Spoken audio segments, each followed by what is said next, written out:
चलो, तो आज का सेशन पूरा पैसिव कंपोनेंट के ऊपर है, ओएनयू कंपोनेंट है उसके ऊपर। तो कौन कौन से कंपोनेंट एक्टिव और पैसिव होंगे? एक्टिव कंपोनेंट कौन से होंगे?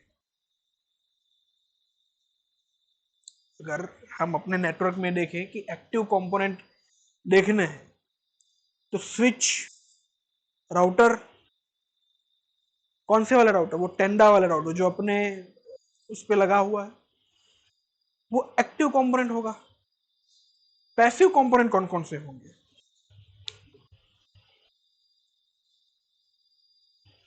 पैसिव कंपोनेंट अपने नेटवर्क में कौन कौन से हैं?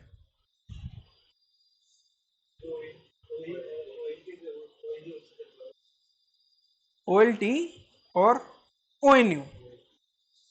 ठीक है, अब आज की चर्चा जो है वो पूरे की पूरी ओएनयू के ऊपर है। ओएनयू एक राउटर ही है, लेकिन ओएनयू एक पैसिव राउटर है। हालांकि वो चलता इलेक्ट्रिक पावर के ऊपर ही है, लेकिन वो ओएनयू सिर्फ और सिर्फ ओएलटी के साथ ही चलेगा, वो मीडिया कन्वर्टर के साथ नहीं चलेगा। मतलब आपकी सीधी कोर अगर होगी तो नहीं चलेगी, ओएलटी के साथ स्प्लिटिंग होके वो पावर जाएगा तो ओएनयू चलेगा। क्लियर है इतना? ओएनयू के प्रकार कितने कितने हैं? तो मोटा मोटी दो प्रकार है। एक है एसएफयू,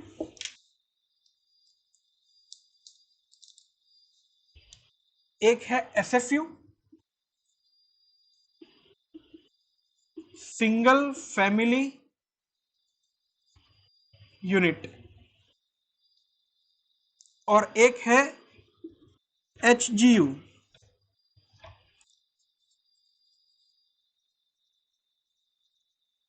होम गेटवे यूनिट।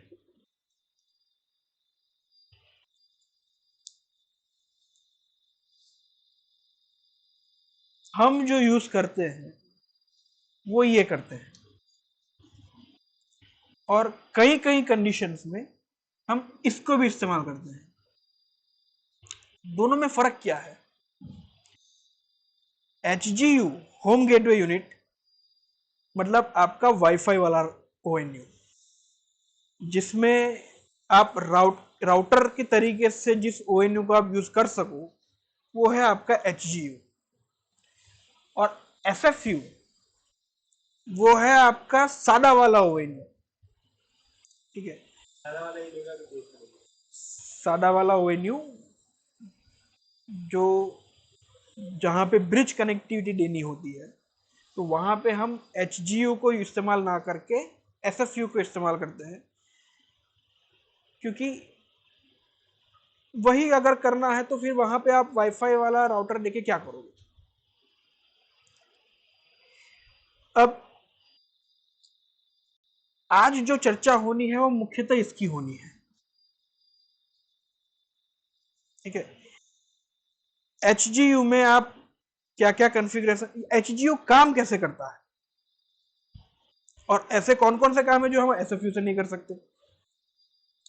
ठीक है, तो इसके ऊपर चर्चा होनी है आज। तो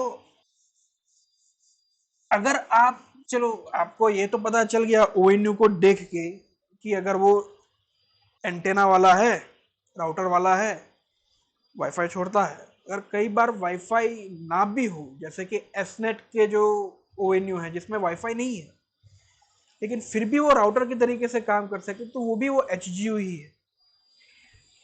लेकिन वो पता कैसे चलेगा कि वो ओएनयू एचजीयू है कि एसएफयू है, अगर आपके पास वो ओएनयू या वो डिवाइस आंखों के सामने नहीं है?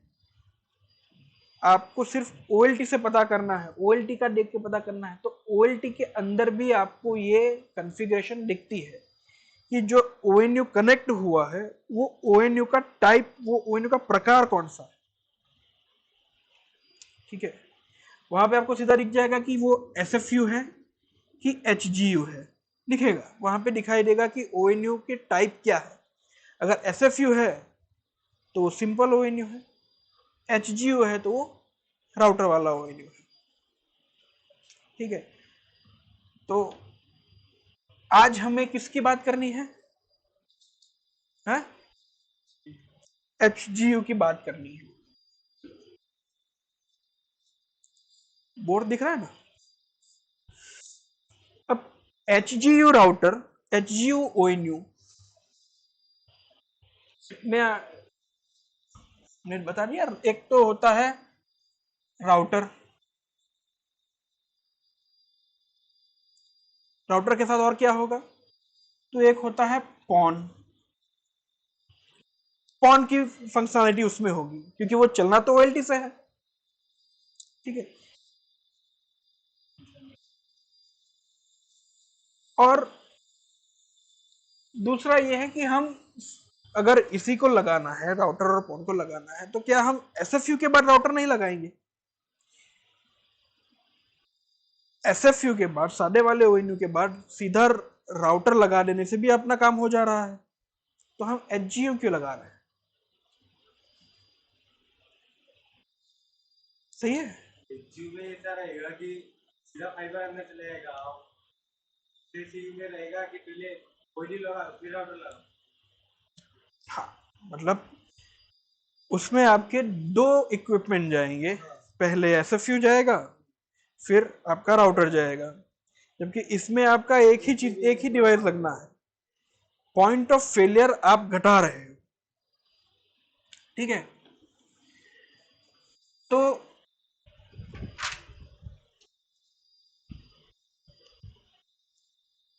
HGU के फायदे क्या क्या है? HGU एक तो राउटर के अंदर, मतलब राउटर की कामगिरी तो करेगा ही, लेकिन वो मल्टीपल वैन सपोर्ट करेगा।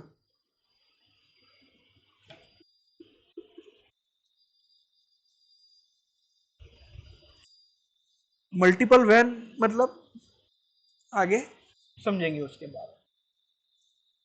और उसका दूसरा फायदा क्या है? बहुत सारे ONU, बहुत सारे HGU में dual band wifi, dual band wifi बहुत सारे ONU में पहले से ही आता है। और कुछ ONU में अगर ड्यूअल बैंड नहीं है तो सिंगल बैंड तो आता ही है। तो क्लाइंट का, राउटर का भी काम खत्म हो रहा है, वाईफाई का भी काम हो रहा है।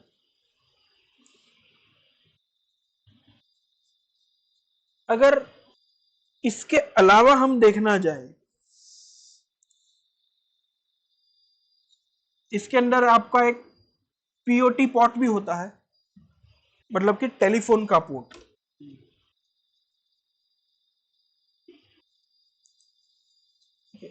तो वो भी काम हो रहा है। इसके अलावा देखने जाए तो इसके अलावा और दूसरा कोई फायदा है नहीं, और दूसरा कोई ऐसे कोई अपने को फायदा चाहिए भी नहीं कि वो दूसरी चीजें, सारी चीजें इसी से आ जाए।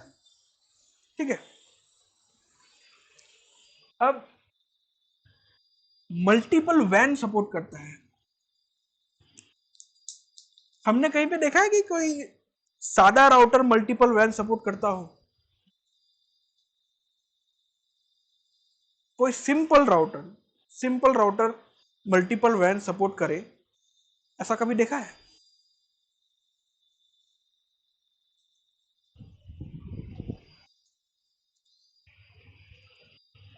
तो ये मल्टीपल वैन सपोर्ट करेगा कैसे? तो उसकी एक, हर एक विंडो की एक रूपरेखा ले लेते हैं। सारा खेल जो है HGU का वो इसी में है।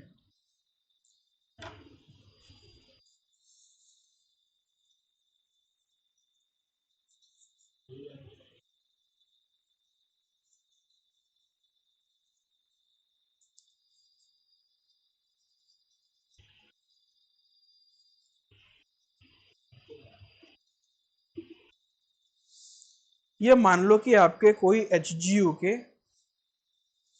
लैन पोर्ट है,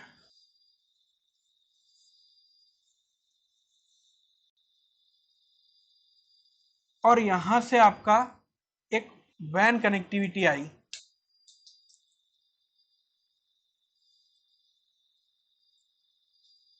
मल्टीपल वैन का मतलब यह है कि आपका वैन कनेक्शन तो एक ही होगा, लेकिन डिवाइस के अंदर आप यहां पे उसको एक तरीके का वर्चुअलाइजेशन कह सकते हो,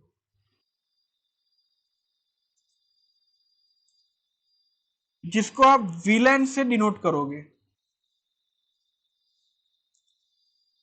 यहां से यहां से आउटपुट निकलेगा, और आपने जो जो वीलैन सेट करे होंगे,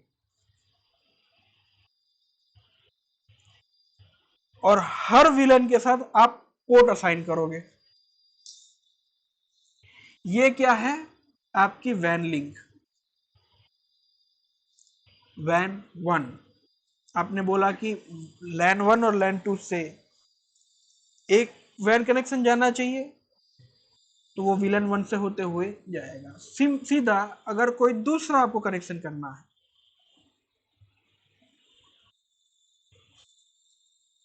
तो ये हो गया वैन 2। आपने कहा कि यहां से वाईफाई WLAN और लैन 3 यहां से चलना चाहिए, तो ये यहां से चलेगा। ठीक है, तो ये कॉन्फ़िगरेशन होएगी।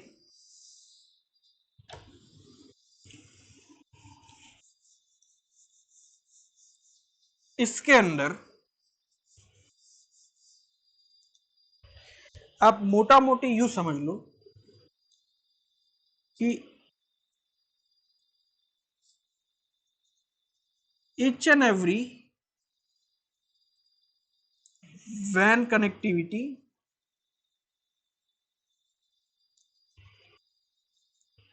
has to assign a LAN port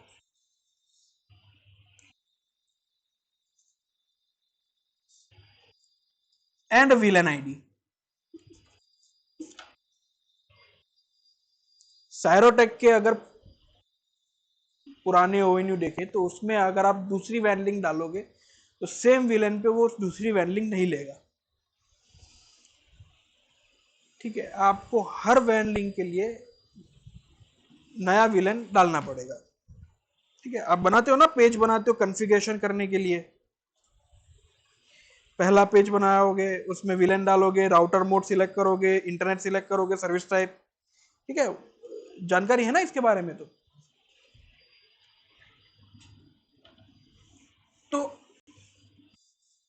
चर्चा जो है आज उसी के ऊपर है। सबसे पहले HGU के अंदर हम क्या कॉन्फ़िगरेशन करेंगे? हम करेंगे वैन कॉन्फ़िगर करेंगे, तो ऑटोमेटिक कॉन्फ़िगरेशन में क्या आएगा? लैन।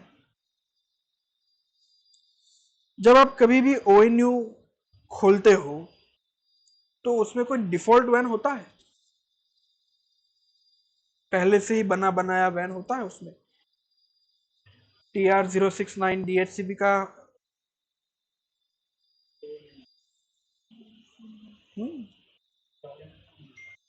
अभी वाले में नहीं आता? अच्छा, पहले किस में आता था? DBC में आते थे। DBC में बाय डिफॉल्ट हर ONU में कोई अगर वैन हो, पहले से बनी हुई वैन लिंक बनी हुई है, तो उसको डिलीट कर देना है। ठीक है, आपको पहले से बनी बनाई वैन लिंक नहीं चाहिए। आप समझ पा रहे हो ना क्या चल रहा है, कौन सी वैन लिंक की बात हो रही है यहां पे? डिवाइस खोलने के साथ आप वैन कॉन्फ़िगरेशन जो करते हो, यहां पे उसकी चर्चा हो रही है। जो आप बोलते हो पेज बना रहे हैं, कॉन्फ़िगरेशन पेज डाल रहे हैं, उसमें बाय डिफॉल्ट एक जो पेज, एक कॉन्फ़िगरेशन होती है, उसको डिलीट करनी है। आपको आपके कितनी कनेक्टिविटियां हैं, आप सर्विस कितनी ले जा रहे हो अभी राइट नाउ। हाल में HGU का होम गेटवे यूनिट का फायदा यह है कि आप मल्टीपल कनेक्टिविटी को क्लाइंट के यहाँ पे उतार सकते हो। आपके पास कितनी सर्विसेज चल रही हैं अपने यहाँ पे, टेलीफोन की सर्विसेज चल रही हैं DB ब्राइट में, अपने यहाँ पे इंटरनेट की सर्विस चल रही है DB ब्राइट में, दूसरी जगह पे एक का है विलेन 10 और एक का है विलेन 4, तो मल्टीपल सर्विस हुई। वैसे ही अगर आपके पास कोई तीसरी सर्विसेज हो तो आप उसका भी विलेन उसी ONU में डाल सकते हो, उसी कॉन्फ़िगरेशन पेज में आप दूसरा पेज बना सकते हो। अगर आपको 2 इंटरनेट देने हैं, अगर आपको 2 इंटरनेट देने हैं तो आप 2 इंटरनेट भी उसमें डाल सकते हो। मतलब मानिए कि आपको क्लाइंट को ISP A भी चलाना है और क्लाइंट को ISP B भी चलाना है, तो दोनों ISP एक साथ चल सकते हैं उसमें। तो वाईफाई कैसे चलेंगे?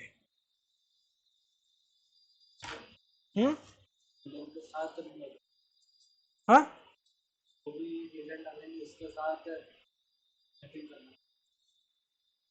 लेकिन वाईफाई तो अंततः एक ही होगा ना, या तो आप ISP A का चलाओगे या तो ISP B का चलाओगे, तो किसका चलाओगे?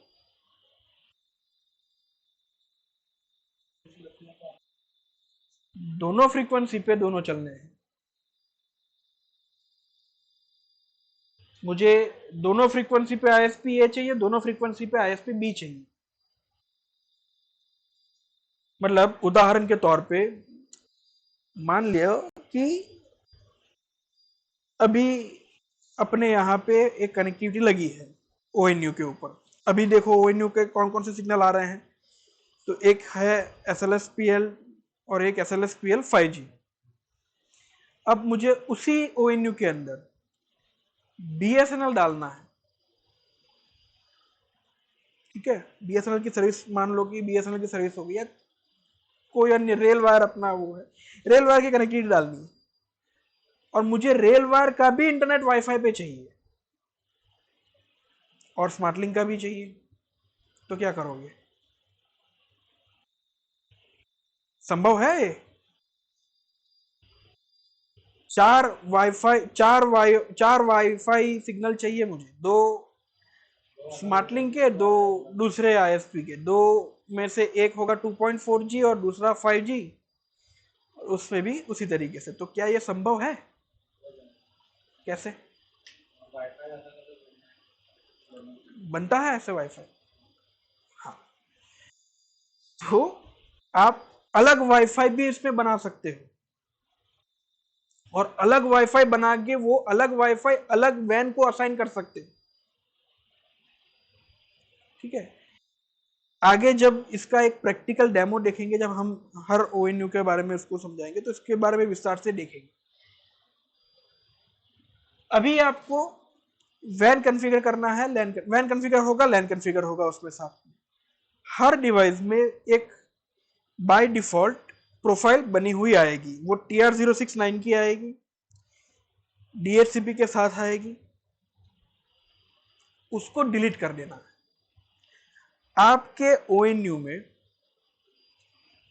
उतनी ही प्रोफाइल होनी चाहिए, उतने ही वैन लिंक होने चाहिए जितने आप देना चाह रहे हो, ठीक है। तो नॉर्मल कंडीशन में कितनी वैन लिंक होनी चाहिए किसी ONU में? एक ही वैन लिंक होगी, एक ही वैन लिंक होगी। अगर आप उसमें अपने ओर से अपनी जानकारी में रख के अगर दूसरी वैन लिंक दे रहे हो तो ठीक है, वरना अंततः तो एक ही आएगी, ठीक है।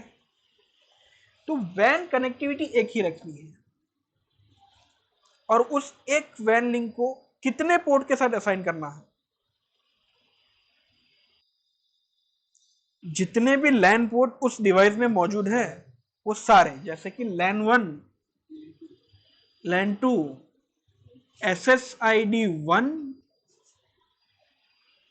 और SSID 5G1, ठीक है। अगर उसमें आप अगर और SSID बनाओगे तो उसका ऑप्शन भी यहाँ पे खुल जाएगा, आप उसमें भी कर सकते हो। अगर आपको गेस्ट के लिए वाईफाई की रेंज अलग बनानी है, कई बार होता है ना ऐसा कि गेस्ट आ जाए आपके यहाँ पर और गेस्ट आपसे पासवर्ड मांग ले, तो उस कंडीशन में क्या करें? पॉइंट लिखो, मुझे अंत में याद दिलाना। गेस्ट वाईफाई के बारे में हम चर्चा करेंगे।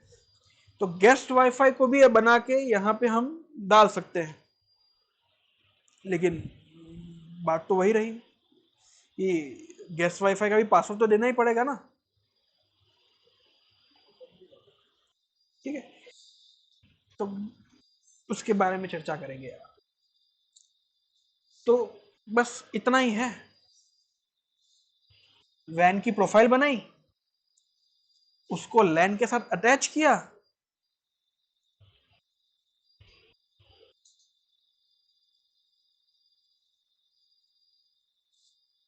और इसके बाद इसमें कुछ और चीजें हैं जो आप कर सकते हो। जैसे कि आप इसी डिवाइस में खोल के इसका पॉन का पावर देख सकते हो।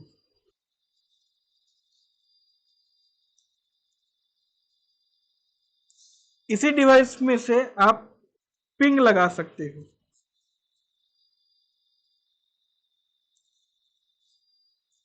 कुछ कुछ ऐसे डिवाइसेस हैं जिसमें आप पेन ड्राइव अटैच करके FTP चला के उसको एक एज ए नास नेटवर्क एक्सेस स्टोरेज के तरीके से यूज कर सकते हो, ठीक है। हालांकि ये पेन ड्राइव वाला फीचर जो है वो बहुत सारे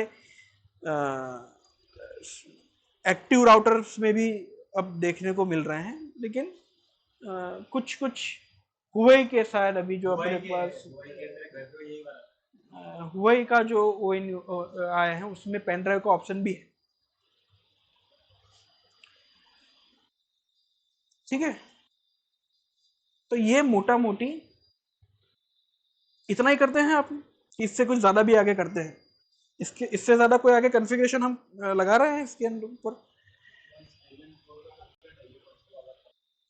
हाँ, वो हमारे यहाँ पे टेलीफोन का है तो हम VLAN 4 लगा के टेलीफोन चालू करते हैं। इसके अलावा और कोई नहीं है वाईफाई, इसके अलावा और कोई नहीं है। चलो ठीक है। वैन एक्सेस नहीं करते टेलीफोन के ऊपर? हाँ, तो वैन एक्सेस कर। तो चलो, मोटा मोटी इतना ही हम एक्सेस करते हैं। अब इससे ज्यादा कुछ होता भी नहीं है, मतलब आप क्या ही कर लोगे इसके अंदर, ठीक है। किसी भी उपभोक्ता को इंटरनेट चलाना होता है, कनेक्टिविटी आ गई, वाईफाई कॉन्फ़िगर हो गया, वाईफाई मोबाइल में दिखा दिया, 5G के ऊपर आपको स्पीड, 5G के SSID के ऊपर आपको 100 Mbps, 200 Mbps, 300 Mbps तक की स्पीड आ जाएगी। क्लाइंट खुश, आप खुश। लेकिन बहुत सी चीजें जो है वो इस होम गेटवे यूनिट में छूट जा रही है, ठीक है। तो पहला एक तो हो गया कि डिफॉल्ट वैन प्रोफाइल मस्ट बी डिलीटेड। पहली वैन प्रोफाइल जो उसमें बनी बनाई आती है उसको डिलीट करना ही करना है, ठीक है। अगर वो चीज अगर हम ना करें तो जैसे कि DBC मैंने बोला, DBC और साइरोटेक में भी डिफॉल्ट के तौर पे क्या आता था? TR069, ये DBC में आता था। TR069 DHCP के ऊपर, DHCP के ऊपर वो TR069 प्रोटोकॉल लेने को सर्विस, TR069 सर्विस थी और प्रोटोकॉल था DHCP। मोड था राउटर। अगर ये यहाँ पे खुली रह जाती, इस प्रोफाइल को डिलीट ना करते और नेटवर्क में कहीं से DHCP छूट जाता, तो इस डिवाइस को आईपी मिल जाता। इस डिवाइस में बाय डिफॉल्ट TR069 के यूजर नेम पासवर्ड डिफॉल्ट के पड़े हुए हैं, डिफॉल्ट की वेबसाइट भी पड़ी हुई है। वो क्या करता, उसके ऊपर बिना कारण के ट्रैफिक जनरेट करता रहता, और उससे क्या होता, अल्टीमेटमली आपके ONU के CPU के ऊपर लोड आता है, वो क्योंकि वो बिना मतलब के ट्रैफिक जनरेट कर रहा है। ठीक है।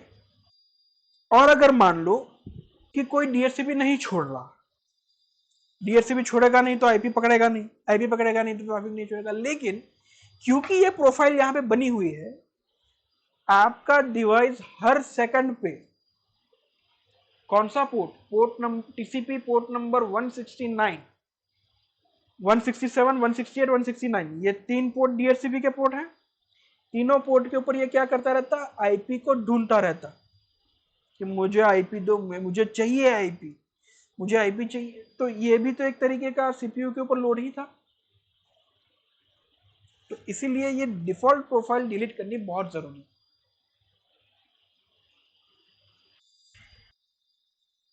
दूसरे में क्या था, दूसरे में TR069 नहीं था, लेकिन इंटरनेट की प्रोफाइल थी, और मैंने जहां तक देखा वहां तक उसमें विलन 49 था, 47 या 49 था, 47 या 40, एक विलन के ऊपर, पर्टिकुलर विलन के ऊपर वो DHCP से आईपी ढूंढता रहता था, वो भी गलत है।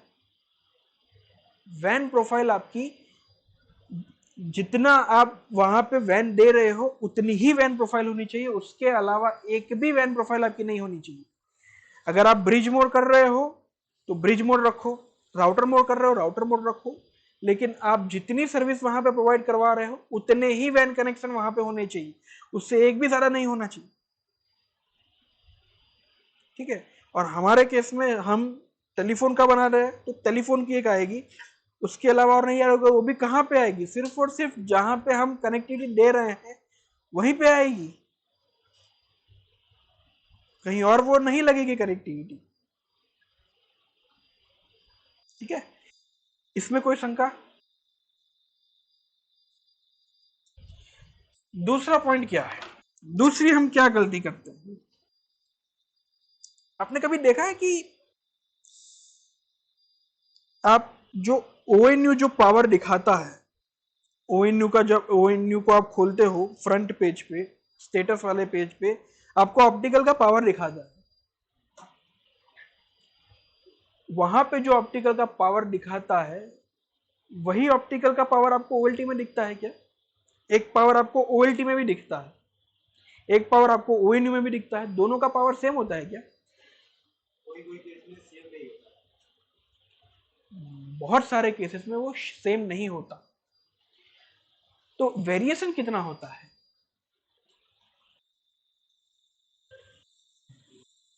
कोई कोई केस में सेम नहीं होता, तो ये तो पता है कि सेम नहीं होता, लेकिन सेम नहीं होता तो वेरिएशन कितने का होता है?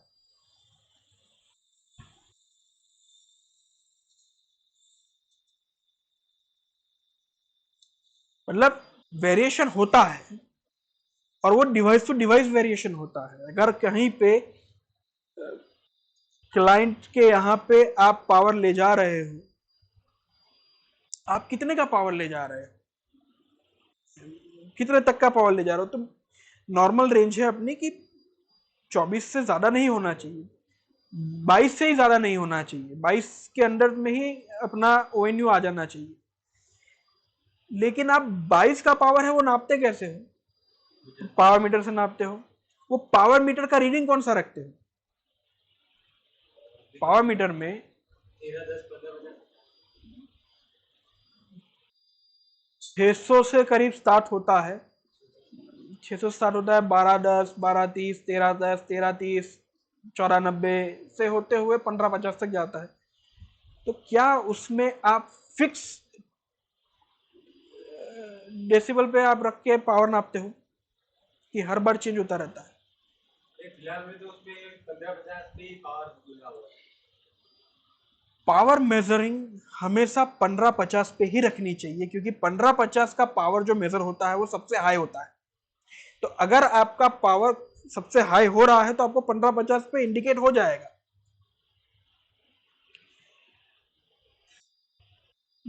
ठीक है, तो वहां पे आपको इतना दिखा दिया, क्या उतना ही पावर आपको ओएनयू में दिखाएगा? उतना पावर कभी नहीं दिखाएगा। ठीक है, मतलब आप जो पावर मीटर पे रीडिंग ले रहे हो वो रीडिंग ओएनयू में नहीं दिख रहा, ओएनयू में जो रीडिंग दिख रहे हो वो रीडिंग ओएलटी में नहीं दिखता। तो मेरा क्वेश्चन ये है कि क्या हमने कभी उसका मानांक निकाला है कि हाँ इतने का वेरिएशन आता है? ठीक है, तो हमेशा, और वो डिवाइस टू डिवाइस कंपैरिजन होता है ओएलटी और ओएनयू के अंदर।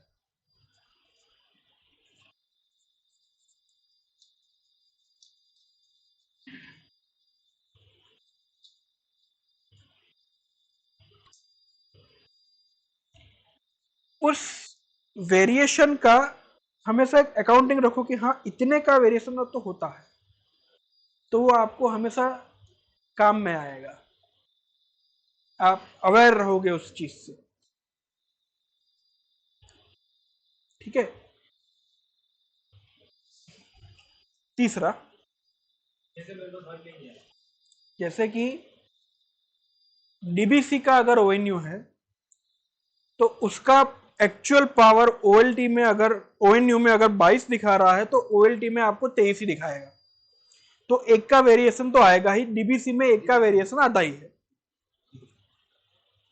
सायरोटेक में 2 का वेरिएशन, या जो भी जिस भी प्रकार से आपका कंपनी वाइज वेरिएशन है वो आपको एटलीस्ट रखना है दिमाग में रे चल के।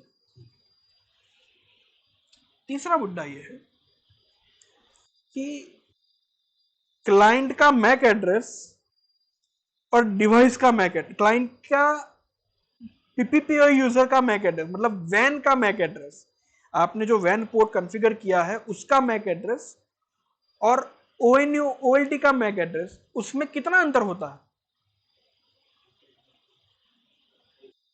कितना? 1 की 2 का अंतर होता है भाई। आपका वैन पोर्ट और डिवाइस का लोकल पोर्ट, जो पॉन पोर्ट जहां पे आप फाइबर डाल रहे हो, उन दोनों के मैक में 2 का अंतर आएगा। ठीक है, और उस 2 की गिनती को आपको गिन के ही चलना है। अगर आप ओएलटी में क्लाइंट का मैक देखोगे और वही मैक आपके नास में ढूंढने जाओगे तो आपको नहीं मिलेगा। तो क्लाइंट का मैक ढूंढने आपको फिर कहां जाना पड़ेगा? तो ओएलटी के मैक एड्रेस टेबल में जाना पड़ेगा, और ये भी डिवाइस टू डिवाइस वेरी करता है। सैरोटेक में 2 का अंतर था, डीबीसी में फिक्स नहीं था, कहीं कहीं में 9 का भी अंतर था।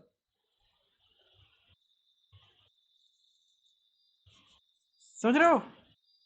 और वो अंतर किस में होगा? हेक्साडेसिमल के, हेक्साडेसिमल की गिनती में। मतलब अगर 0 है तो 0 के बाद क्या आएगा? ए और बी, हेक्साडेसिमल।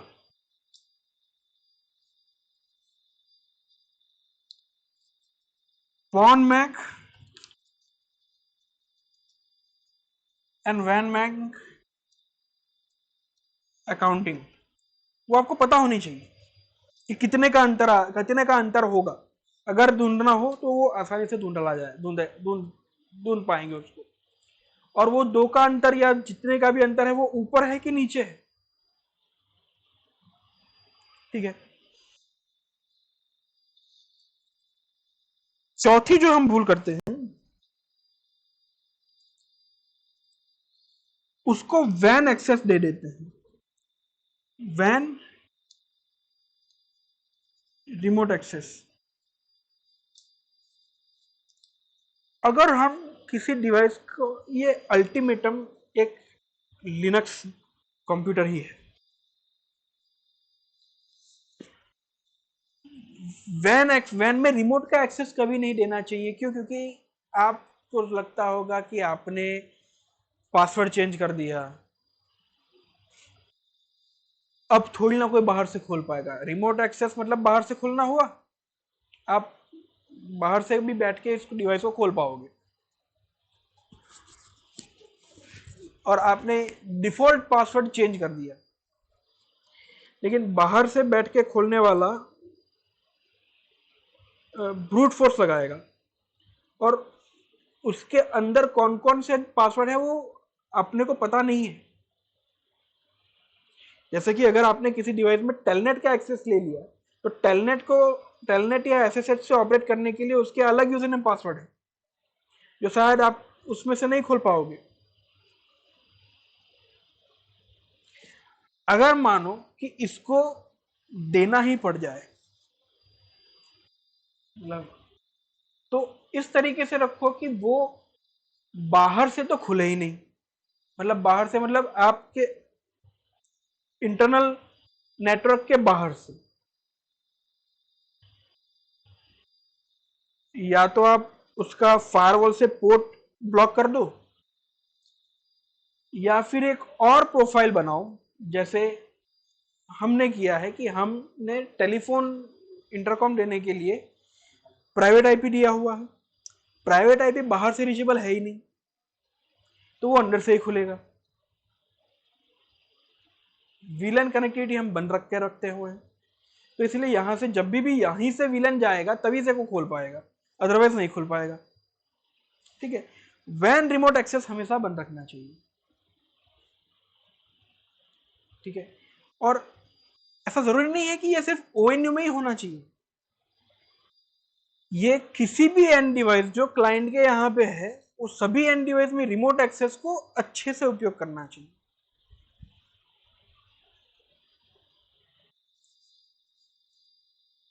ठीक है, ये चीज का ध्यान रखना है। इसके अलावा और कोई चीज छूट रही है क्या हमसे?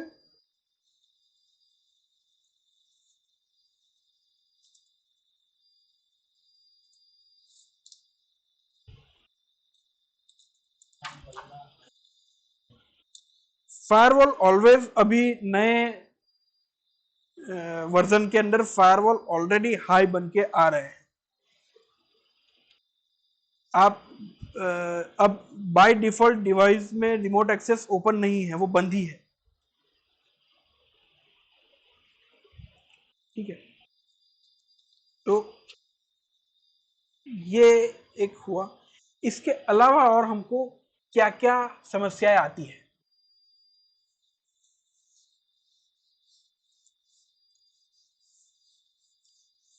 इसके अलावा जो हमको समस्या आती है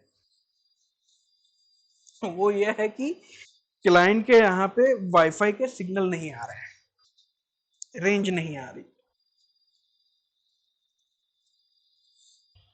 और उससे जुड़ा एक और सवाल भी है कि क्लाइंट जब आपको फोन करता है और क्लाइंट ये कहता है कि मेरे यहाँ पे स्पीड नहीं आ रही है, तो हम सबसे पहले क्या करते हैं? सीधा अपना नास खोल के देखने लगते हैं कि नेटवर्क सही सलामत है कि नहीं है। ये प्रैक्टिस ना गलत है। क्लाइंट के यहाँ पे स्पीड नहीं आ रही है, ये आपको पता कैसे चला? क्लाइंट को कैसे पता चला कि स्पीड नहीं आ रही है? क्लाइंट ने स्पीड टेस्ट किया, क्लाइंट ने कोई फाइल डाउनलोड करी, वो हम पूछते ही नहीं है, नहीं पूछते वो तो हम। उनके यहाँ पे बफर करने लगता है, वो बोलते थे स्पीड नहीं आ रही, इसे होता है। क्लाइंट के यहाँ पे बफर करने लगता है, स्पीड नहीं आ रही। चलो ठीक है, आपने ये पूछा कि भाई आपको कैसे पता चला, लेकिन यहाँ पे समस्या है कि हम पहली बार में क्लाइंट से पूछते ही नहीं कि सर आपको पता कैसे चला कि स्पीड कम आ रही है। और अगर पूछने पे क्लाइंट ने पूछा कि बफर हो रहा है, तो क्या हम ये पूछते हैं कि सर आप रूम में बैठ के चेक कर रहे हो वाईफाई से कितना दूर हो? नहीं पूछते हैं। ठीक है, तो क्लाइंट अगर वाईफाई से दूर होगा, क्लाइंट का घर होगा तीसरे माले पे और क्लाइंट नीचे बोल रहा होगा कि मेरा वाईफाई का सिग्नल पकड़ तो रहा है लेकिन चल नहीं रहा है, तो आप उसका सोल्यूशन फोन पे कैसे दोगे? आपको पूछना पड़ेगा। ठीक है, तो ये भी एक प्रैक्टिस लानी पड़ेगी कि क्लाइंट अगर कह रहा है कि स्पीड नहीं आ रही है, कई बार ऐसा होता है कि कोई पर्टिकुलर वेबसाइट होती है जहां से स्पीड वैसे ही नहीं आ रही होती और क्लाइंट वहां की स्पीड को नापते हुए बोलता है कि नहीं, स्पीड नहीं आ रही, तो वहां पे क्लाइंट को एजुकेट करना भी जरूरी है। ठीक है, अब वाईफाई, अब ये वाईफाई का जो इश्यू है, ये जरूरी नहीं है कि ओएनयू में ही होगा या उसमें भी होगा, ये सभी वाईफाई के लिए लागू पड़ता है। तो मुख्यतः वाईफाई के दो चैनल हैं, 2.4 गीगाहर्ट्ज और 5 गीगाहर्ट्ज। तो ये गीगाहर्ट्ज है क्या? चलिए, इसके अंदर भी आपको चैनलें दिखती हैं, चैनल 1, चैनल 2, चैनल 3। कितनी चैनलें होती हैं? 13। ठीक है, तो 13 चैनल में से पहली चैनल की फ्रीक्वेंसी क्या होगी?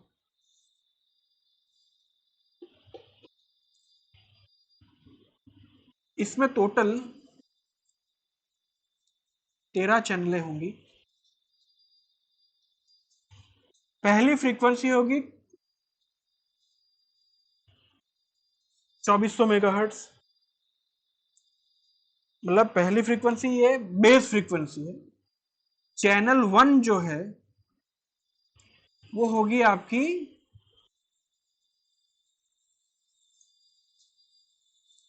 2412 मेगाहर्ट्ज। दिख रहा है ना ये? कि और थोड़ा बड़ा करूं?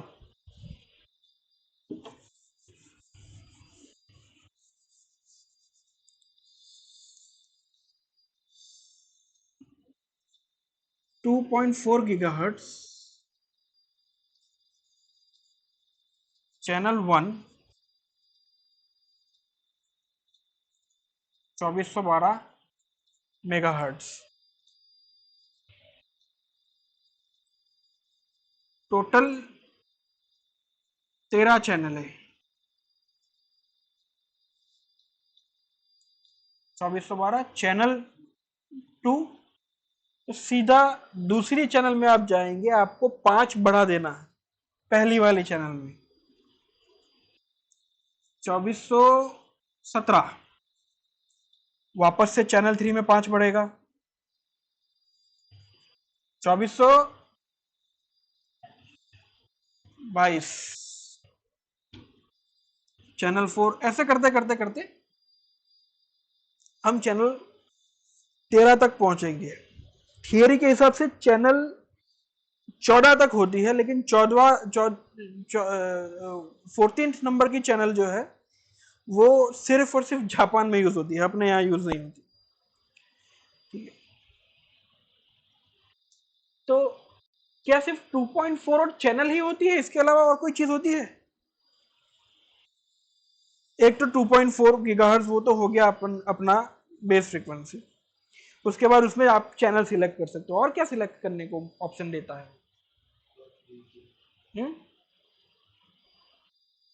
BNG। तो 802.11 BNG ये इस तरीके से होता है। BNG है क्या? तो अगर आपको स्पीड चाहिए आप N पे जाओ, और अगर आपको रेंज चाहिए आप B और G पे जाओ। ये हुआ कैसे? तो इसके आगे भी और कोई चीज है? तो और आपको पूछता है, आपने देखा 20/40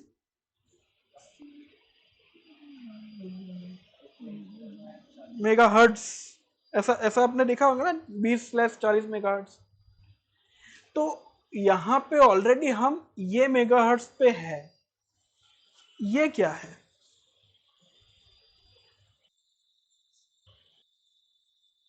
देखो, नॉर्मली आपके नजदीकी एरिया में जितने भी वाईफाई सिग्नल हैं, अगर आप वाईफाई मैन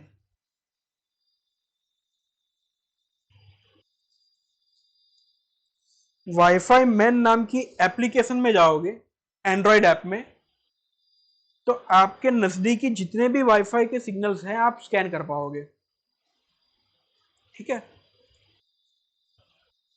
उसमें आपको अपनी चैनल, और वो उसमें आपको दिखाई देगा पूरा, और हम दिखाएंगे उसको कि किस तरीके से दिखा सकते हैं, कि उसमें आप किस तरीके से अपनी चैनल को देख सकते हो, और जहां पे भी आपको फ्री स्पेस मिले वहां पे आप अपनी चैनल 20 मेगाहर्ट्ज पे, अगर आपकी ये बाय डिफॉल्ट ऑटो ही होता है और ऑटो में 20 ही लेगा, 20 पे लेगा अगर, तो आप बाय डिफॉल्ट 20 पे लेके उसको आप वहां पे चैनल, वो चैनल सेट करो जहां पे वो वाईफाई मैन में आपको स्कैनिंग में चैनल खाली दिखाई दे। आपको किसी भी चैनल के साथ भिड़ना नहीं है।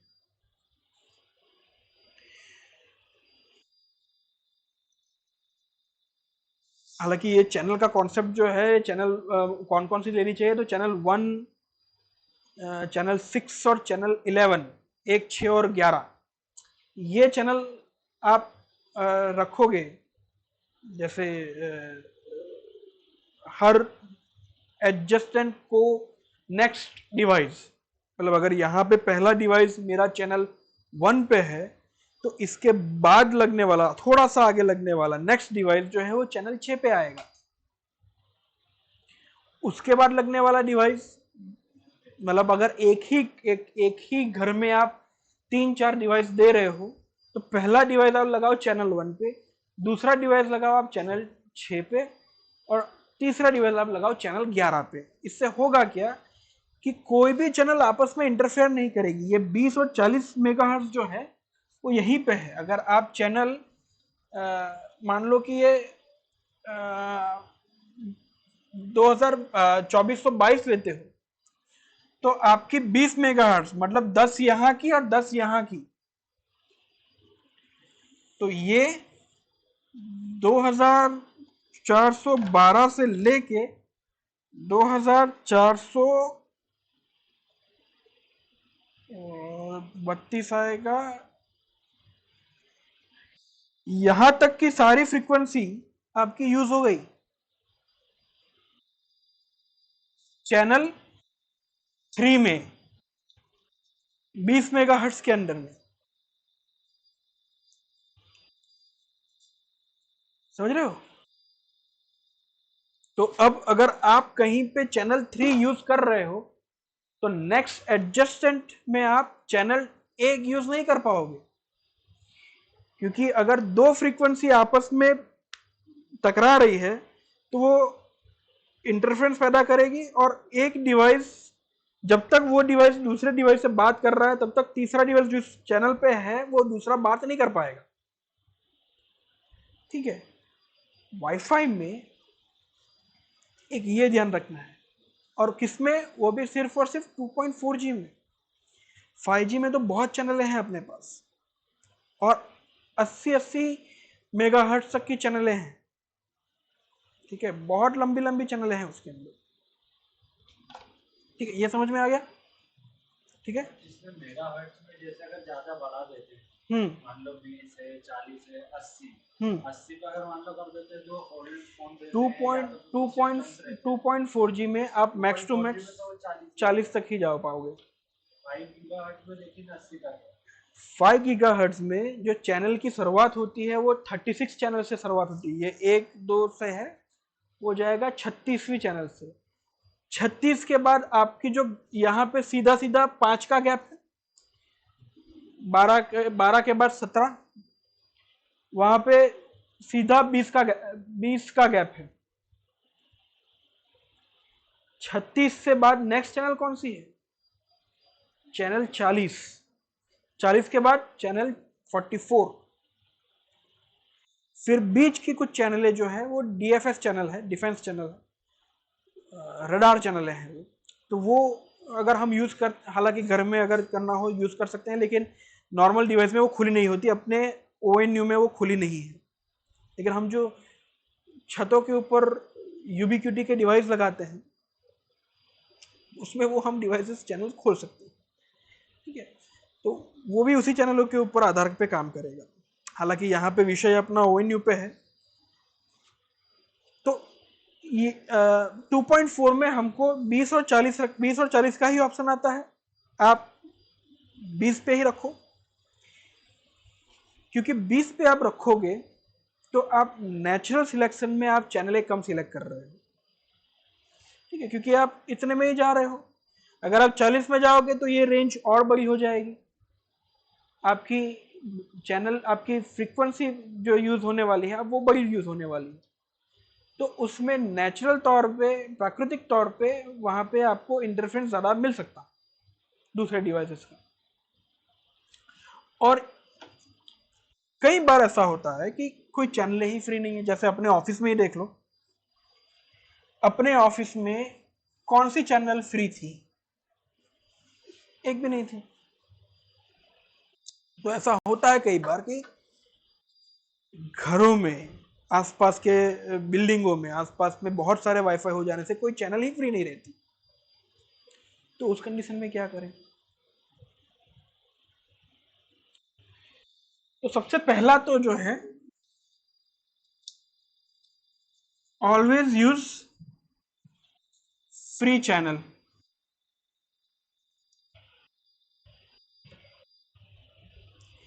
दूसरा है,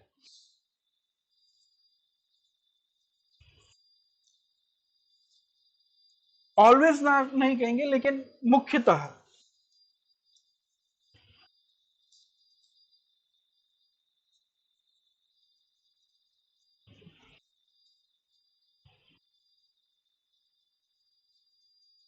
100% power of TX output of wireless. Wireless के अंदर आप पावर छोड़ते हो डीबीएम के रूप में। ठीक है, वो आप कम ज्यादा कर सकते हो, ये हर डिवाइस में आपको ऑप्शन मिलता है। कई कबार क्या होता है कि हर एक घर में ही दो डिवाइस हो जाते हैं, एक का सिग्नल जो है वो दूर तक पहुंचता है, दूसरे का सिग्नल पहुंचता नहीं है। तो जहां का आपको सिग्नल बाहर नहीं भेजना है, मतलब मानो कि अपने ऑफिस का सिग्नल अपने इस कमरे में तो आता ही है, बाहर के गैलरी में भी आता है, मुझे वहां पे अपने गैलरी के सिग्नल नहीं पहुंचाने, तो मैं क्या करूं? तो मैं क्या करूंगा, अपने डिवाइस का सिग्नल जो है स्ट्रेंथ घटा दूंगा। 100% से 75%, 50%, तो रेंज मेरी कम हो जाएगी। इसमें होगा क्या कि आपका डिवाइस पावर कम छोड़ेगा। ये ध्यान के रखो कि आपको ऑलवेज एक अच्छे कनेक्शन को एंजॉय करने के लिए आपके अपना पावर -40 dBm से -65 dBm तक तो रखना ही है। अगर -65 से सिग्नल बढ़ा, 75 70 तक गया, तो आपके परफॉर्मेंस में आपको गड़बड़ी दिखने लगेगी। समझे? और अगर आप ये सिग्नल कम कर रहे हो, 100% से कम ला रहे हो, 50% पे ला रहे हो, 75% पे ला रहे हो, तो आप नेचुरली डिवाइस का जो ये पावर है उसको कम छोड़ रहे हो। वो दीवारों से इंटरफ्रेंस होगा, बाउंस बैक करके वो सिग्नल धीरे धीरे 82 90 तक चला जाएगा। तो ये सोच समझ के यूज करना चाहिए कि इसको करना है कि नहीं करना।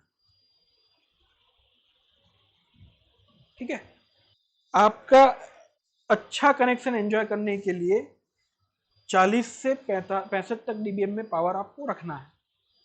और अगर मान लो कि आपके नेटवर्क में कोई फ्री चैनल है ही नहीं, भरी हुई है सारी चैनल, तब भी आपको ये इंश्योर करना है कि आपको ये सारी चीज आपको स्कैन में दिख जाएगी कि आपको अपना सिग्नल सारे दूसरे सिग्नल से डीबीएम में तो आपका सिग्नल ऊपर होना चाहिए, तभी आप एक अच्छा वाईफाई एंजॉय कर पाओगे। और 2.4 में भी ये देखा गया है, डिवाइस टू डिवाइस स्पीड अलग रहती है।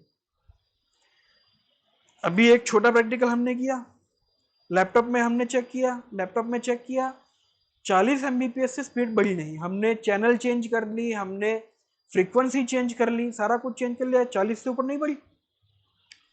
और उसी फ्रीक्वेंसी उसी चैनल में एप्पल के मोबाइल में स्पीड 70 तक गई। ठीक है, ये सेम चीज मैंने देखी है कि लेनोवो के थिंकपैड लैपटॉप, लेनोवो के थिंकपैड में 2.4 में स्पीड जो है वो 100 एमबीपीएस तक गई है, और जबकि उसी के पास रखा हुआ मोबाइल नहीं जा पा रही है। अपन ने ये प्रैक्टिकल करके देखा, हालांकि हमने डिवाइस के साथ नहीं देखा, हमने टेंडा के राउटर के साथ देखा, लेकिन ये है 2.4G में डिवाइस के ऊपर भी ये आकलन रहता है। क्योंकि मेरा लैपटॉप 4 साल पुराना है, तो इसलिए उस तरीके से वो कर रहा है। हालांकि फोन भी 4-5 साल पुराना ही है।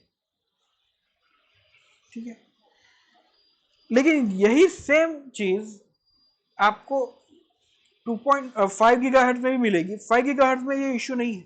5 गीगाहर्ट्ज में आपको बहुत चैनलें मिलने वाली है, जिसमें टोटल ओपन चैनल जो है वो 8 है, यूजेबल चैनल 8 चैनल आपको मिलती है विथ 20, 40 और 80 फ्रीक्वेंसी के गैप में।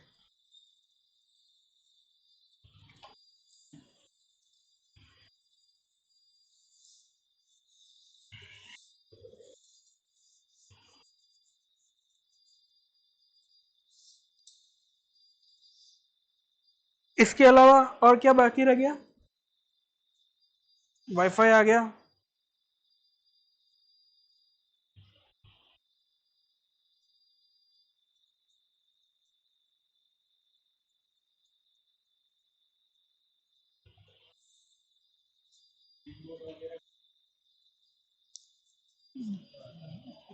ब्रिज मोड तो आपकी वैन कनेक्टिविटी हो गई ना। ब्रिज मोड तो वो तो आपकी कनेक्टिविटी, आप जो कनेक्टिविटी दे रहे हो उसके ऊपर निर्भर करेगा, आप क्या वैन कनेक्टिविटी पहुंचा रहे हो उसके ऊपर कनेक्ट करेगा। ठीक है, ब्रिज मोड अगर देने की आवश्यकता है कहीं पे, तो मतलब कि कोई लीज लाइन ऐसी होगी जहां पे आपको बाईपास करना है ट्रैफिक, आपको राउटर मोड पे नहीं करना है और आप ओएनयू पे दे रहे हो। हालांकि लीज लाइन के लिए बेहतर यही है कि आप वहां पे एक एक्टिव कंपोनेंट रखो और उसको ड्यूल कनेक्टिविटी करो, रादर आप ओएनयू लगा के वहां पे वो कनेक्टिविटी दो। लेकिन फिर भी ब्रिज कनेक्टिविटी पे आप करोगे तो आप उसको बाईपास कर रहे हो, आप वहां पे सादा ओएनयू भी लगा दोगे तो भी चल जाएगा। ठीक है, उसके बाद एक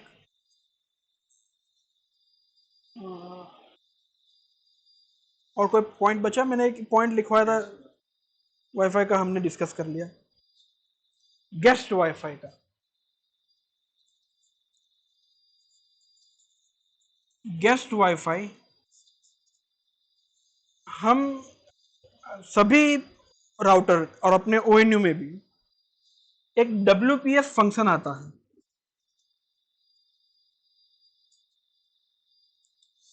WPS फंक्शन का इस्तेमाल पता है, जानते हो क्या है? WPS फंक्शन से आप पासवर्ड बताए बगैर उस सामने वाले के डिवाइस को अपने राउटर के साथ कनेक्ट कर सकते हो, या फिर अपने ही डिवाइस को अपने डिवाइस के साथ कनेक्ट कर सकते हो बगैर पासवर्ड डाले। क्या करना है, आपको एक पुश बटन दबाना है। WPS ऐप में पुश बटन की सेटिंग कर दो, पुश बटन कॉन्फ़िगर कर दो, और क्लाइंट का या आपके गेस्ट का जो मोबाइल है उसमें वाईफाई में जाके आप WPS सर्च कर लो, ऑटोमेटिक कनेक्ट हो जाएगा। दो ऑप्शन आते हैं, एक पुश बटन आता है और एक पिन आता है। डिवाइस के बाहर ही वो बटन आपका दिया जाएगा, तो आपको डिवाइस को खोलने की भी जरूरत नहीं है कि आप डिवाइस में उसको खोल लो।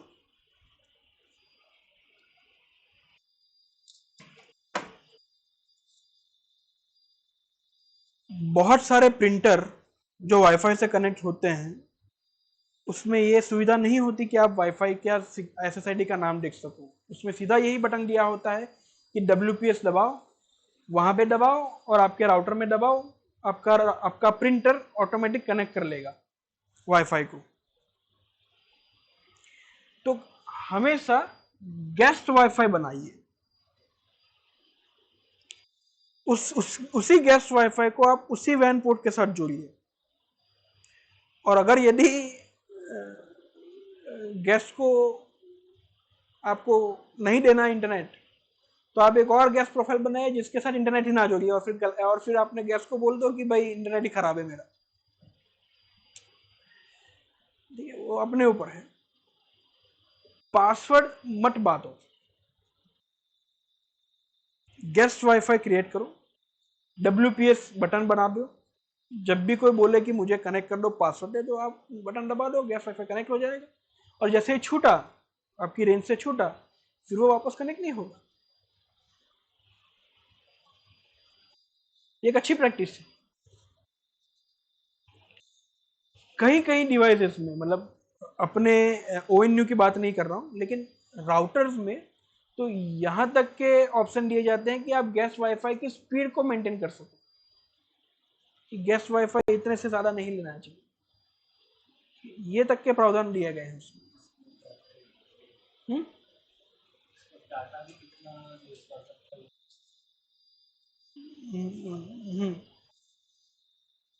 ठीक है, अब बताओ कोई क्वेश्चन बचा है? कैसे देखेंगे कि फ्री? वो आप वाई चैनल कैसे देखेंगे कि फ्री कौन सी है? तो वो आप वाईफाई मैन की एप्लीकेशन से देखोगे कि आपके सराउंडिंग स्पेस में चैनल है कितनी फ्री है। वो आपको अपने डिवाइस में नहीं देखने को नहीं मिलेगी। आपके आजू बाजू में कितने वाईफाई सिग्नल घूम रहे हैं और कितनी फ्रीक्वेंसी के साथ और कितने उसके सिग्नल है, उसकी स्ट्रेंथ कितनी है, वो कौन सी चैनल पे है, वो देखने के लिए आप वाईफाई मैन एंड्रॉइड में डालिए। एप्पल में डालोगे तो आपको पता नहीं चलेगा, एंड्रॉइड में डालिए, स्कैन कीजिए, 2.4 और 5 गीगाहर्ट्ज दोनों के चैनल वो स्कैन करवा के आपको दे देगा। यहां तक कि अगर आप क्लाइंट के यहां पे डायग्नोस के लिए जा रहे हो और आपको ये कंटिन्यूस ये देखना है कि कंटिन्यूस गूगल की पिंग कितनी है, तो भी यही ऐप में आप देख पाओगे आपकी गेटवे की पिंग, आपकी गूगल की पिंग और आपकी फेसबुक की पिंग लगातार। इसमें स्पीड टेस्ट के ऑप्शन भी है, स्पीड टेस्ट भी आप कर पा रहे हो। और ये ट्रस्टेड ब्रांड का सॉफ्टवेयर है, यूबीक्यूटी ब्रांड का, यूबीक्यूटी ने बनाया हुआ सॉफ्टवेयर है ये। ठीक है, तो सॉफ्टवेयर भी ट्रस्टवर्दी है। ठीक है, एक बतौर इंजीनियर आपके मोबाइल में कौन कौन सी ऐप होनी चाहिए? तो बतौर इंजीनियर आपके मोबाइल में एक तो ये वाईफाई स्कैनर होना चाहिए, एक लैन स्कैनर होना चाहिए कि क्लाइंट के यहाँ पे कितने कनेक्टेड है यूजर्स, वो लैन से कितने मोबाइल कनेक्टेड है, कितने लैपटॉप कनेक्टेड है, आपको कैसे पता चलेगा? आप हर बार क्लाइंट को कहोगे कि मतलब क्लाइंट का डिवाइस खोल के उसमें चेक करोगे वगैरह कितने वो है कितने ये है। ऐप स्कैन करो, उसमें आप देख सकते हो, ये तक देख सकते हो कि कौन कौन से डिवाइसेस हैं। ये चीज आप शायद इसमें भी देख सकते हो कि कितने लैन कनेक्टेड हैं आपके उसके साथ। दूसरा कौन सा डिवाइस होना चाहिए आपके आपके मोबाइल में, कम से कम 2 स्पीड टेस्ट के सॉफ्टवेयर होने चाहिए।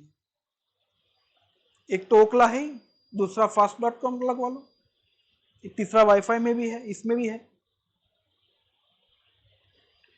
तीसरा डीएनएस सर्च, एक आप एक सेकंड, मोबाइल तो इसी पे लगा है। he.net का एक टूल है एंड्रॉइड पे ही, उसको आप कर लो। एआरपी इंस्पेक्शन, उस हालांकि वो पिंग में ही आ गया। पिंग हर बार आप क्लाइंट के यहाँ पे लैपटॉप लेके थोड़ी ना जा पाओगे। एक पिंग का टूल लगा, एक पिंग का एप्लीकेशन लगा लो, आप मोबाइल से क्लाइंट का वाईफाई से कनेक्ट करके पिंग लगा सकते हो। सबसे पहले क्या चेक करना है? सबसे पहले यही चेक करना है कि क्लाइंट के यहाँ से आपके वाईफाई के डिवाइस से आपके मोबाइल से या लैपटॉप से आपका राउटर या ओएनयू वो कितने एमएस में पिंग ले रहा है। अगर वो पिंग 2 डिजिट में जा रहा है तो गड़बड़ है। किसमें गड़बड़ है? चैनल में ही गड़बड़ है, क्योंकि वाईफाई का ही अंतर होगा। वाईफाई आप चेक करिए, तो सारे प्रोसीजर चेक करके आपको सटीक निर्णय मिल जाएगा। देखिए ये चीजें ऐसी है, इसका कोई सटीक उत्तर नहीं है, ये सारी इंजीनियरिंग है। कौन सी चीज कहां पे फिट बैठ रही है या कौन सी चीज के कारण प्रॉब्लम आ रहा है, ये ढूंढना ही अपना काम है। कई बार सब कुछ बढ़िया होता है, जैसे अपने साथ बहुत सी डिवाइस में हुआ कि ना नेटवर्क में प्रॉब्लम है, ना डिवाइस में प्रॉब्लम है, ना पावर में प्रॉब्लम है, ना इलेक्ट्रिसिटी पावर में प्रॉब्लम है, लेकिन फिर भी क्लाइंट हर तीसरे दिन ये कह रहा है कि मेरा वाईफाई बंद हो जा रहा है। कह रहा था, हर बार क्लाइंट का यही कहना था कि मेरा वाईफाई छूट ही जाता है। फिर फर्दर इन्वेस्टिगेट किया, तब पता चला कि वाईफाई 2.4 गीगाहर्ट्ज डिवाइस 2.4 गीगाहर्ट्ज की फ्रीक्वेंसी वाईफाई देना ही छोड़ देता था। ठीक है, तो वो एक यूनिक प्रॉब्लम, तो उसका कोई सटीक आंसर नहीं है। क्या किया हमने सिंपल वाईफाई के फर्मवेयर को चेंज किया और वो अभी तक चल रहा है, कोई इशू नहीं आया मैडम के यहाँ वापस। तो वही कहने का मतलब कि हर समस्या का कोई समस्या एक जैसी नहीं होगी और कोई समस्या का समाधान एक जैसा नहीं होगा। सिमिलर समस्या का समाधान भी एक जैसा नहीं होगा। ये सारी कंडीशन देखनी पड़ेगी कि कौन सी कंडीशन कहां पे फुलफिल नहीं हो रही, और उसी आधार पे आपको काम करना पड़ेगा। ठीक है, और क्या बचा?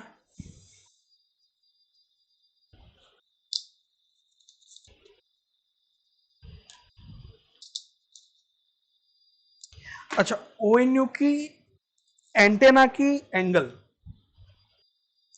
हमेशा ओएनयू के एंटेना के एंगल, देखो अब वाईफाई जब स्प्रेड होते हैं, जब वो कोई भी हो 2.4 हो कि 5 गीगाहर्ट्ज का, जब वाईफाई स्प्रेड होगा, मान लो कि ये कोई डिवाइस है और ये उसके एंटेना है, तो सिग्नल यहां से नहीं जाएंगे, इस तरीके से स्प्रेड नहीं होगा। आपका वाईफाई का रेडिएशन कैसे फैलेगा कि मानो कि ये डिवाइस है और ये उसके एंटेना है। ठीक है, थोड़ा सुंदर बना देते हैं। ठीक है, ये उसकी लाइटें हैं आगे। तो जो रेडिएशन फैलेगा वाईफाई का, वो कुछ इस तरीके से फैलेगा।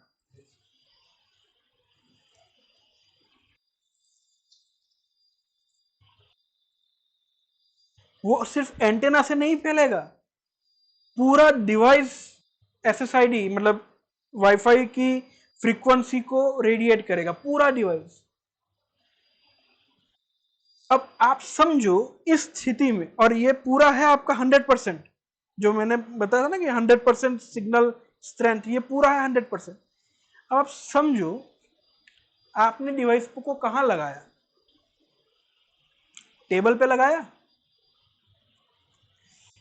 टेबल पे लगाते हैं डिवाइस नॉर्मली, तो नीचे के इतने इतने सिग्नल तो ऐसे ही चले गए,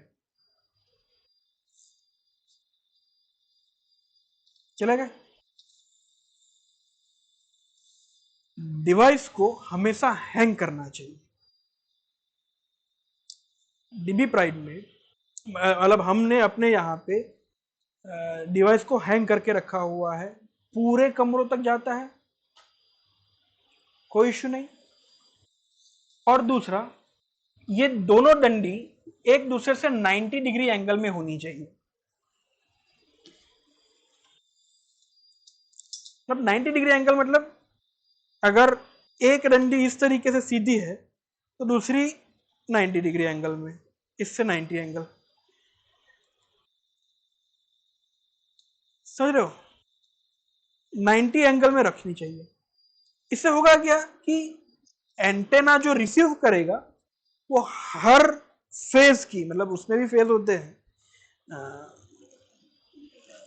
हर फेज की सिग्नल को एंटरटेन करेगा। जो table top by default table top devices होते हैं,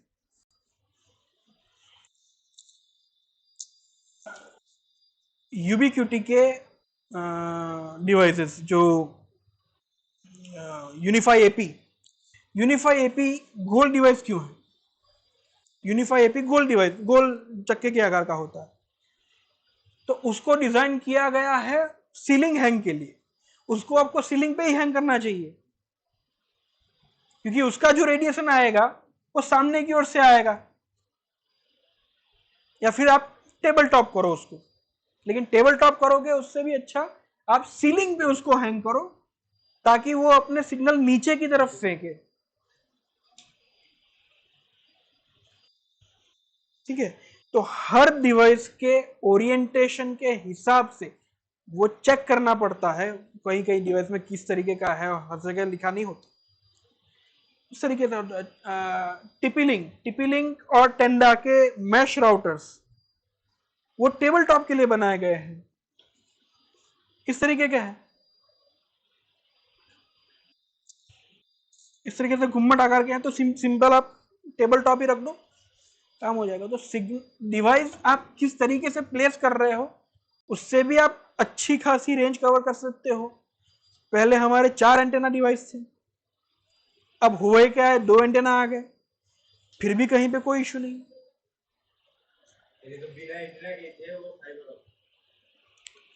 फाइबर में भी शेफाली मैडम के यहाँ पे प्रॉब्लम आ रहा है ना, B2 800, B2 1401, तो वो फाइबर ऑन के है, तो वो रेंज अब है इश्यू, तो फाइबर ऑन के चल रहे हैं इश्यू। तो सिग्नल स्ट्रेंथ इस तरीके से भी आप इंप्रूव कर सकते हो। ठीक है, और क्या चीजें रह गई?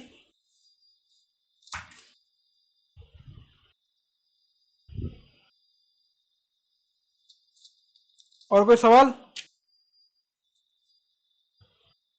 अभी जैसे जो 5G वाले वाईफाई है उनकी अगर रेंज किसी किसी डिवाइस में कनेक्ट नहीं होता, 5G वाले डिवाइस,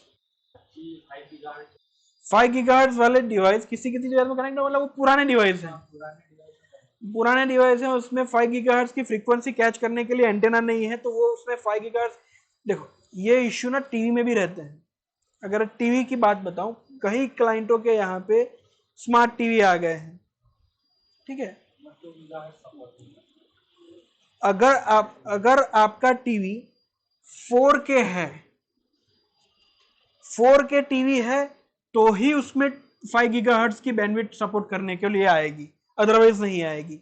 1080p का भी अगर है 1080p मतलब HD, ट्रू HD, तो आपका 5 गीगाहर्ट्ज नहीं आएगा, 2.4 ही आएगा।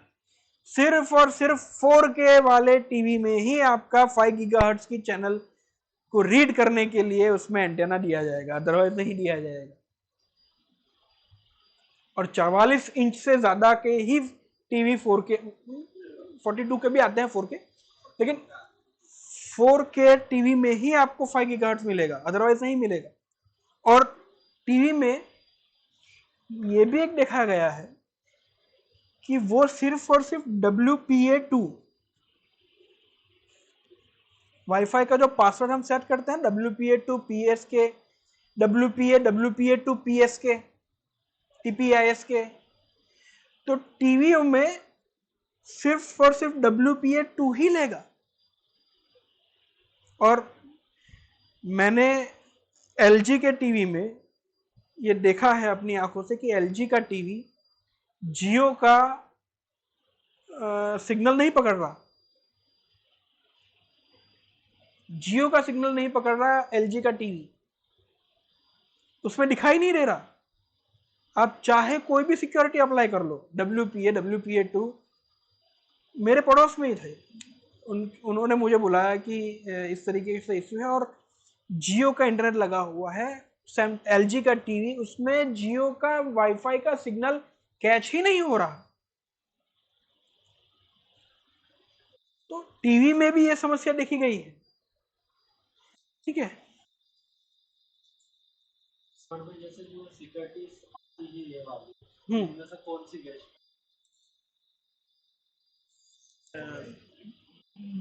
WPA2 मिक्स रखो, मतलब WPA2 TPI इसके मिक्स, वो पासवर्ड रखो, उसमें कोई इश्यू नहीं है।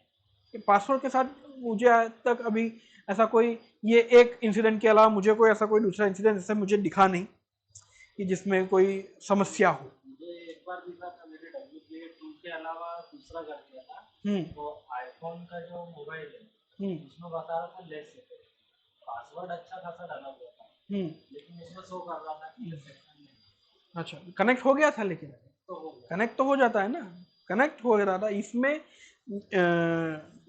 अपने वाले केस में तो वाईफाई सिग्नल दिखा रहा था, सब कुछ हो रहा था, लेकिन कनेक्ट नहीं हो पा रहा था। ठीक है, तो ये एक चीज है। दूसरा क्या बाकी रहा? सब कुछ बाकी नहीं। और कोई सोचो, सारे प्रॉब्लम सोचो कौन कौन से फेस करे हैं।